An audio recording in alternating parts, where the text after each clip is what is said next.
Si alguien mira hoy el embalse de Plover Cove en Hong Kong, lo que ve es un paisaje casi perfecto. Un espejo de agua rodeado de montañas verdes, gente en bici, cometas, la postal idílica. Pero las fuentes que vamos a analizar hoy cuentan una historia muy, muy diferente bajo esa superficie. Una historia de sacrificio y supervivencia que literalmente cambió la geografía y la historia de Hong Kong. Totalmente. Y esa historia se concentra en dos lugares con nombres que, de primeras quizás no digan mucho, San Mun Sai y Tai Mei Tuk. Pero en ellos se esconde la clave para entender el precio que Hong Kong tuvo que pagar por su modernidad. De acuerdo, pues vamos a sumergirnos en ello. Tenemos delante una serie de artículos de testimonios locales y la misión es desenterrar 5 relatos que se ocultan a plena vista en ese paisaje. Veremos cómo la sed de una ciudad en plena expansión obligó a borrar pueblos del mapa, pero también cómo esas comunidades se negaron a desaparecer. Para que nos hagamos una idea del contexto, hay que viajar a los años 60. Hong Kong estaba al borde del colapso por una crisis de agua brutal. El racionamiento era tan extremo que a veces solo tenían 4 horas de agua corriente, cada 4 días. Imagina lo que es eso. Inconcebible hoy en día. Y ante una situación tan desesperada, supongo que las soluciones tenían que ser igual de drásticas. Drásticas es poco. La solución que se les ocurrió fue una auténtica locura para la época, una proeza de la ingeniería. Construir el primer embalse del mundo directamente en el mar. ¿Cómo? ¿En el mar? Sí. La idea era cerrar una bahía entera, la de Xu Wen Wan, con un dique gigantesco, bombear toda el agua salada afuera y llenarla después con agua dulce. Un hito que inevitablemente exigía un sacrificio humano enorme. Pueblos enteros iban a quedar sumergidos. Y es creíble como la primera de esas historias empieza con algo tan sutil como un nombre, el de Tai Mei Tuk. Hoy suena muy evocador, pero su nombre original era muy diferente, ¿verdad? Sí, el nombre original era fonéticamente casi idéntico, pero se escribía con caracteres que significaban el final de la gran cola. ¿El final de la cola? ¿La cola de qué? La cola de un dragón. Según la tradición local y el Feng Shui, toda la cordillera de Patsin Leng que domina el paisaje era vista como un dragón dormido. Y el punto exacto donde está Tai Mei Tuk era el final de su vena, vamos, el extremo de su cola. Era un nombre que conectaba la geografía con la cosmología de una forma muy profunda. Pero a la gente no le gustaba mucho, por lo que veo. Final o cola no suena precisamente a prosperidad. Exacto. Con el tiempo, aparte de la comunidad le empezó a parecer un nombre de mal agüero. Así que en 2007, después de una petición popular, el gobierno accedió a cambiarlo oficialmente. Mantuvieron el sonido, Tai Mi Tuk, pero usaron otros caracteres que significan algo así como la hermosa atalaya del supervisor. Mucho más poético. Aquí es donde se pone interesante. No es solo un cambio de nombre, es una comunidad entera renegociando su identidad. Precisamente. Es el choque entre la tradición, el Feng Shui del dragón y la modernidad. La necesidad de proyectar una imagen atractiva para el turismo, ¿sabes? Muestra a una comunidad redefiniendo activamente su destino a través de su nombre. ¡Qué pasada! Y me hace pensar, si alguien va allí hoy, se puede sentir esa conexión.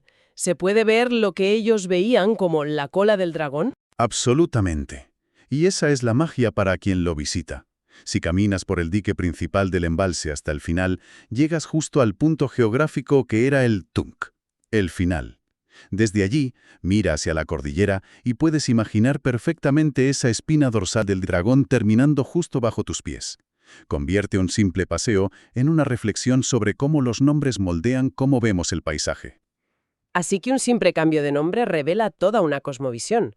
Pero para otros pueblos el cambio no fue filosófico, fue absoluto. Sí, y esa es nuestra segunda historia, mucho más dramática. Para construir el embalse, 6 aldeas Hakka enteras tuvieron que desaparecer. Jung Shueao, Tai Cao. Exacto. Condenadas a quedar bajo el agua. Hablamos de cerca de 1000 personas reubicadas en bloques de apartamentos en la ciudad de Taipo. Sus casas, sus campos, toda su vida, borrada del mapa. Pero por lo que leo, algo suyo sobrevivió a la inundación, ¿no? Algo que estaba más alto. Justo. Sus tumbas ancestrales estaban en las laderas de las colinas que rodeaban la bahía y el agua no llegó hasta ellas. Y esto dio origen a uno de los rituales más conmovedores que te puedes encontrar en Hong Kong. El peregrinaje a un hogar bajo el agua. Cada año, durante el Festival de Sheonyang, que es una festividad para honrar a los ancestros, los antiguos aldeanos y sus descendientes regresan, y el viaje es una odisea. El gobierno, en un gesto muy significativo, les facilita barcos para cruzar el embalse. O sea que desembarcan en las orillas de su antiguo hogar. Sí, y tienen que abrirse paso entre la maleza que lo ha cubierto todo, para encontrar las tumbas. Las fuentes cuentan que a veces por el camino encuentran restos de los muros de sus casas o un viejo árbol frutal que plantó un abuelo. Debe ser una experiencia increíblemente poderosa. Es mucho más que una tradición. Es un peregrinaje acuático, un acto de resistencia contra el olvido. Y que la administración del agua les facilite los barcos, se puede interpretar como un reconocimiento tácito del sacrificio que hicieron por todo Hong Kong. Eso lo cambia todo. Cuando alguien camina hoy por ese dique, no está solo sobre una obra de ingeniería. Está caminando por el borde de un mundo perdido. Es fuente de vida para la ciudad y a la vez la tumba de la tierra natal de cientos de personas. Esa dualidad define el lugar. Sin embargo, no todas las comunidades desplazadas corrieron la misma suerte. No todas acabaron dispersas. Cierto. Y eso nos lleva a la tercera historia. Porque si a estos 6 pueblos los dispersaron, ¿cómo es que otra comunidad consiguió mantenerse unida? Habló de la gente de San Mon Sai. Eran una comunidad de pescadores tanka que vivían en una isla cercana, Pak Sha Tau Chau, que también iba a quedar afectada. A ellos también les dijeron que tenían que irse, pero en lugar de aceptar ser reubicados en pisos, tomaron una decisión que lo cambió todo. Se negaron a disolverse. Exacto. Negociaron para trasladarse en bloque, todos juntos, a un nuevo emplazamiento en la costa, en un lugar llamado Jim Tin Sai. Allí fundaron San Mon Sai New Village, la nueva aldea de San Mon Sai. ¿Y esa decisión qué consecuencias tuvo a largo plazo? Fue fundamental para su supervivencia cultural. Les permitió llevarse consigo no solo a sus familias, sino toda su estructura social, su modo de vida, sus tradiciones. De las 36 familias originales que se mudaron en 1965, la comunidad ha crecido hasta superar los 160 hogares. Es un caso de estudio fascinante. Mientras las aldeas Hakka se enfrentaron a la asimilación urbana, la comunidad de San Mon Sai consiguió literalmente trasplantar su identidad. Es un testimonio increíble de resiliencia y, sobre todo, de la fuerza de la acción colectiva. Y esa comunidad, ese espíritu, sigue vivo hoy. Se puede sentir si vas allí. Desde luego, visitar su muelle pesquero, ver los barcos o entrar en su salón ancestral te da una idea muy clara. Y si tienes la suerte de coincidir con alguna celebración como el Año Nuevo Lunar, ves la vitalidad de la comunidad en pleno apogeo. Hay una anécdota en las fuentes que lo resume todo. Un antiguo residente que, después de 40 años en Escocia, vuelve con sus hijos solo para que conozcan sus raíces. La conexión es inquebrantable. Vale, consiguieron trasplantar el pueblo, los edificios, la gente, pero ¿y el alma? ¿Qué pasa con la cultura? Las cosas que no se pueden construir con ladrillos. Buena pregunta. Y la respuesta nos lleva a nuestra cuarta historia, a un tesoro inmaterial que viajó con ellos, el sonido de la resiliencia. Hablamos de los cantos de lamento, los Ta'an Go. Exacto, son canciones populares tradicionales de los pescadores tanka, y se llaman de lamento no porque sean siempre tristes, sino por su estilo melancólico, casi como un suspiro. Eran cantos rituales, interpretados sobre todo por las mujeres en momentos cruciales, bodas, funerales. Es fascinante, porque estos cantos son mucho más que música. Eran el vehículo para expresar las emociones de una comunidad que vivía a merced del mar. El miedo, la pérdida, la dureza del día a día. Entonces, cuando se vieron forzados a mudarse, se llevaron estos cantos con ellos. Se llevaron su espacio emocional entero. Su hogar físico se perdió, pero este patrimonio intangible, custodiado por las mujeres, viajó con ellas. Demuestra cómo la cultura puede sobrevivir a los mayores traumas. Su hogar físico fue sacrificado, pero su hogar emocional, en estas canciones, sobrevivió intacto. Y para alguien que quiera entender de verdad a esta comunidad, más allá del turismo, supongo que conectar con ese mundo sonoro es clave. Es la experiencia más profunda posible. En la aldea a veces se organizan talleres de historia oral, donde los mayores comparten sus recuerdos.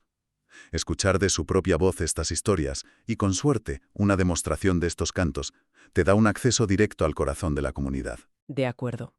De todas las consecuencias que mencionan las fuentes, la de nuestra quinta y última historia es la que más me ha sorprendido.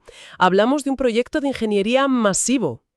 Y el resultado más inesperado son vacas salvajes. ¿Qué demonios tienen que ver unas vacas con todo esto? Pues la conexión es directa y fascinante. La construcción del embalse no solo inundó pueblos, sino que alteró por completo la hidrología de las zonas de alrededor. Muchas tierras de cultivo que antes eran fértiles se secaron. Para los agricultores de la zona, fue el fin. Tuvieron que abandonar los campos. Y tenían ganado. Claro, vacas de trabajo.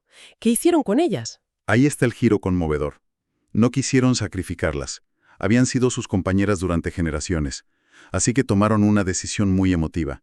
Simplemente las liberaron en las montañas. Las dejaron en libertad. Entonces, las manadas de ganado que se ven hoy pastando por la zona no son fauna salvaje autóctona. En absoluto. Son las descendientes de aquellas vacas de labranza. Son, en esencia, monumentos vivos. Testigos andantes de un pasado agrícola que fue otra víctima colateral del embalse. La cadena de causa y efecto es clarísima.